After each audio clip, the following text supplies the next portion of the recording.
خوب اینجا سوال آمده است که دعای پیش از وضو و بعد از وضو،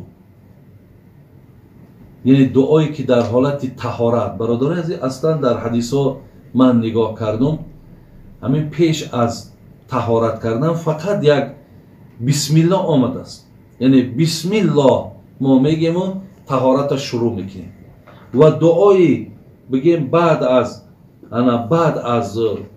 طهارت آمده است. یعنی من حدیث نگاه کردم، خب حدیث امام مسلم میارد، راویش حضرت عمر ابن الخطاب است، میگه ما منکم من احد یتوضأ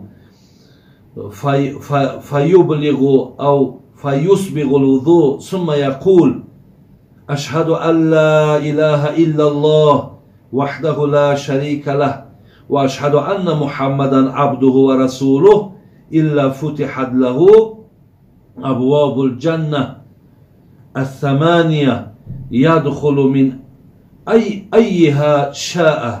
این حدیث آمده است که یعنی هر کسی طهارت اگر تمام کرد، بعد طهارت میتونه که امیره گوین اشهد ان لا اله الا الله وحده لا شریک له و اشهد ان محمدا عبده و رسوله.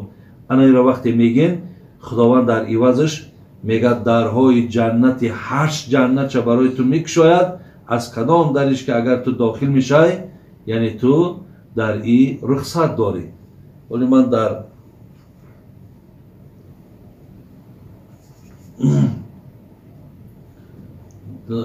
در چیزم دیدم، در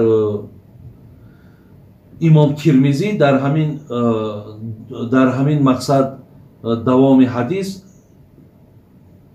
زیاده کرده است.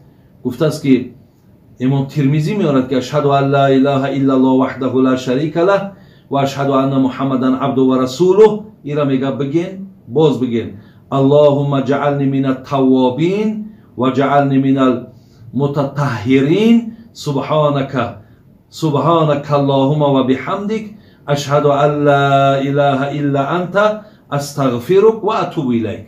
ایرا هم امام ترمذی آورده است که شما میتونید که مقصد انا بعد طهارت کردن انا این دعاشم اگر زیادی کنیم انشاءالله انمون پاداشی که خبر داد انشاءالله ما و شما صاحب میشیم.